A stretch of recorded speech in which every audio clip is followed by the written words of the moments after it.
Welcome back to Geek Classic. For those of you who don't know, this is a series of videos where I look back into older movies that I haven't reviewed on the channel, and since we're almost at the date of Spider-Man Homecoming, I decided to look back onto Spider-Man, a film that I have loved throughout my whole life, and it was directed by Sam Raimi, written by David Coeb, stars Tobey Maguire, James Franco, Kristen Dunst, Willem Dafoe, Rosemary Harris, and Cliff Robertson, and this, of course, is the origin story of Spider-Man. We meet Peter Parker, he gets bitten by a spider, he gains spider powers, he does some good decisions, he does some bad decisions, and he ultimately has to face against his mortal enemy, the Green Goblin, played by Willem Dafoe. Now, when I was a kid, of course, I didn't follow movie news. In fact, I can't even remember if I had internet in my house because I was 9.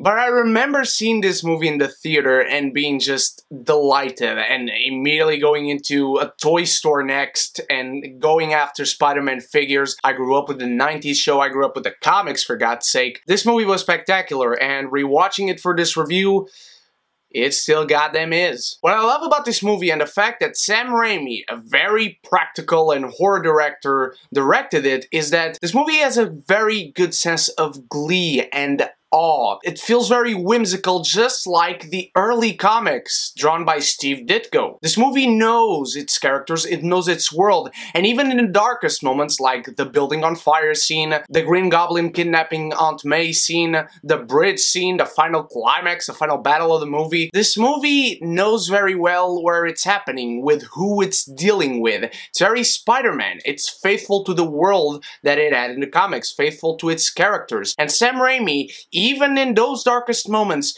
he knows to keep that feel of hope. Now, I will talk a little bit more about the time that this movie came out and what it had to deal with, but let's keep that to the end. Tobey Maguire to this day is the best Spider-Man we got. I do really like better the glimpse we had of Tom Holland as Spider-Man, but I want to judge that truly in the film. But Tobey Maguire as Peter Parker, my God, a lot of people complain about Tobey Maguire being a little too pathetic.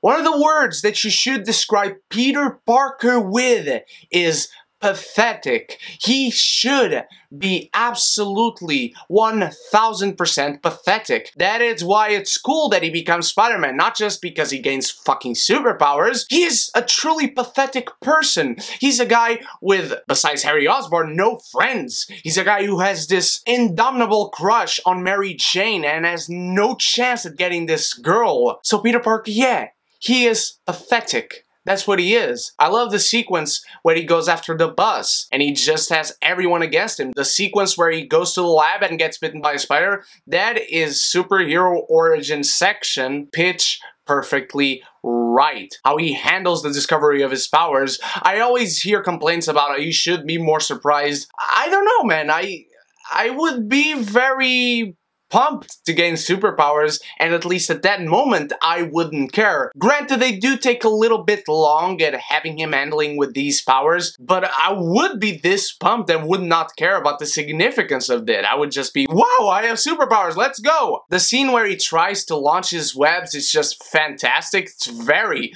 very funny. Up and away, Web! Shazam! Go! Go! Go, Web, go! And I also love that he has organic web shooters. I always preferred it. I don't care. It makes more sense. You have the powers of a spider, you gain the powers of a spider. Period. You should have organic web shooters. And his relationship with Harry Osborn is also very well fleshed out, as is his relationship with Mary Jane, which is one of the gripes I have of the movie, but we'll get to that. But the best relationship, no doubt about it, is the relationship between him, Aunt May, and Uncle Ben. This relationship is so well fleshed out to the point where to this day, after seeing this movie 1,000 times, I still get teared up when we get to the scene before he goes to the wrestling match against Macho Man Randy Savage. Ooh, yeah. And we get Uncle Ben talking to him about the powers that he has, even though he doesn't know it, and with great power comes great responsibility, and that scene just chills. It just sends chills down the spine. Remember, with great power comes great responsibility.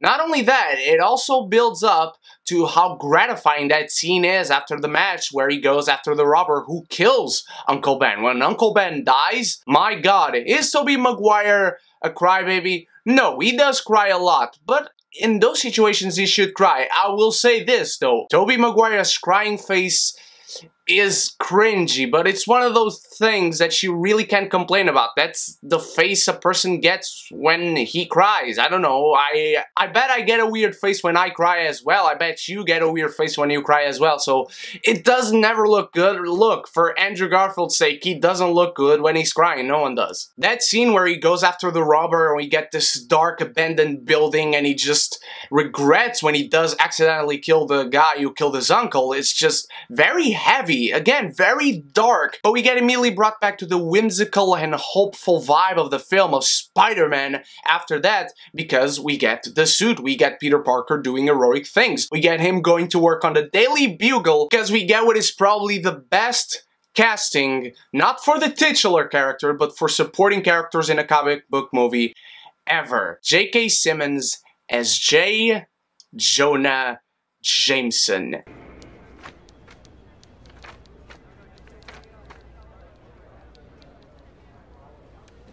They're crap. Crap. Crap. Mega crap. I'll give you $200 for all of them. This guy is so fucking perfect to this role. I mean, just every line of his is so well done. I'd like a job, sir. No jobs. Freelance. Best thing in the world for a kid your age. You bring me some more shots of that newspaper selling clown, maybe I'll take him off your hands. But I never said you have a job. Meat. I'll send you a nice box of Christmas meat. Best I can do. Get out of here. Every delivery of his is so well done. So impressive how this guy was just brought out of the comic book pages and put onto screen.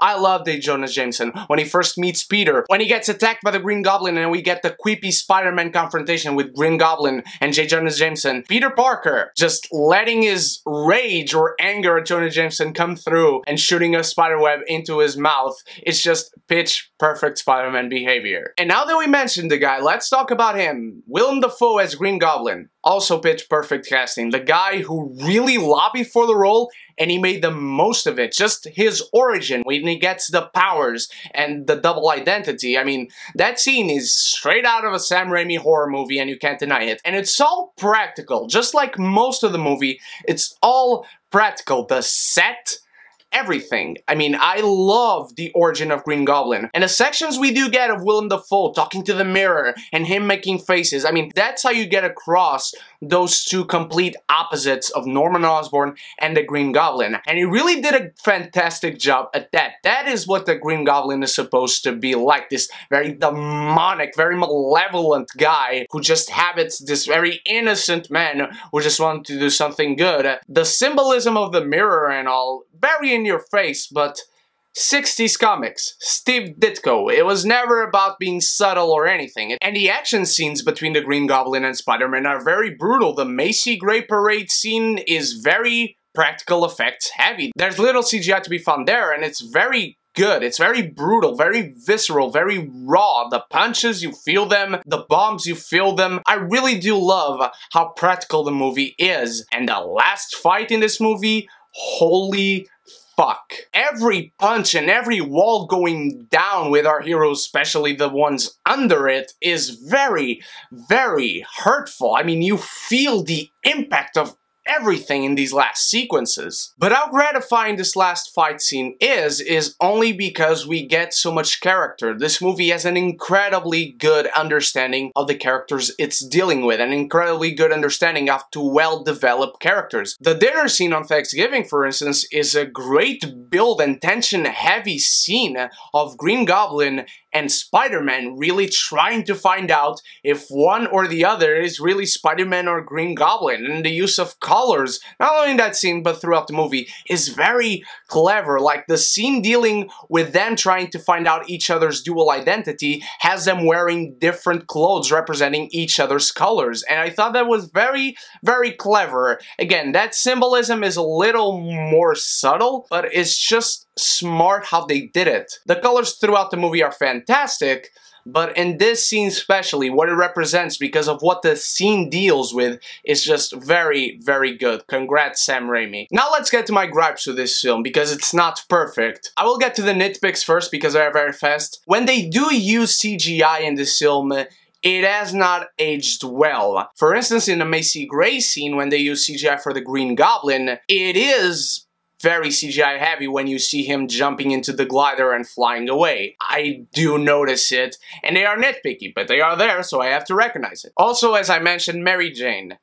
As a character, you can't really talk bad about her because there is no character. Mary Jane is not a character in this movie. She is a character's obsession, she is a character's girlfriend, she is always something to other characters, but never a character on her own. That being said, she does have a good purpose in this film, and that is to develop the inner struggles and personal struggles of other characters and not just have us gleefully laughing and smiling because we have awesome superhero shit on screen. And she does give more purpose to even Harry Osborn, who is a full character in this film and fantastically played by James Franco. She does have some psychological things that are interesting to analyze about her, about how she interchanges her type of personality because she is very shy or very sad when she is at home, but then in comes Peter and she's this cool girl from school, or when Flash comes in and she is dating him at the time, she immediately jumps out laughing because those are the moments of happiness that she has so she can escape her awful life at home. So she does serve a purpose. She does have foundations for a good character, but in this movie those don't really get explored. But the dialogue throughout the film, even the scenes with Mary Jane and Peter Parker, it's just so good. Very comic booky, yes. Very 60s, yes. To some people, cheesy. But this is a type of dialogue I want in Spider-Man. This is the type of dialogue I want in this whimsical superhero tale that is supposed to be full of hope. And Sam Raimi knew that. The practical effects in this film are excellent. I talked enough about the fight scenes, but just the set design, the sets all around the film, the houses that the characters live in, the buildings to where they crash, the buildings around where they are standing. It's just fantastic. The laboratories, the scene where Green Goblin first emerges, the explosions in this film, everything is practical, and I adore it for that. But now let's mention something that shouldn't really be approached in movies, but in this case, it needs to. Because Spider-Man has always been a hero to the people. He has always been a hero to the people of New York. He has always represented New York. In fact, many people who don't read comic books, they know who Superman is, they know who Batman is, they know who Spider-Man is, and they identify Spider-Man with New York. Many people complain about the bridge scene with the New Yorkers throwing their stuff at Green Goblin trying to help Spider-Man, and many people don't like it. I love that scene. I love that we get this scene, and we do get in the second movie on the train, where people help each other. Where people, not just the superhero, the main star of the film, of the story, they try to help each other. They try to do the best they can. Yes, that guy has powers, but we will still do the best we can to try and make a better world, in this case a better city. And yes, this was because 9/11 had just happened. And as I said, Spider-Man is a hero to the world, a hero to New York. To many, he is the symbol of New York. We do get a shot of Spider-Man and the American flag and whatnot, but it was needed. I think Spider-Man is an image that can be representative of the city. I've never been to New York, so how many shitty things and shitty people he has, I wouldn't know. Every city has shitty people and shitty things happening to it. It was good to see this, and it was good to have this movie at that time, and how well the movie was for the city itself, how well it represented the city at that time. And I think Spider-Man holds up to this day because of that. It never forgets the identity of the city, it never forgets the identity of the character, and it never forgets the relationship that these two elements have to each other. Spider-Man is fantastic still. It's still one of the best origin tale superhero movies to this day. It is a fantastic representation of its hero, again with a fantastic villain with clear and understandable motivations, a great all-around cast with fantastic set design and color usage. Spider-Man is still one of my favorite superhero movies, and it really represents why I love the superhero so much. It is not perfect, it has a few gripes, but Spider-Man absolutely is a collector's item.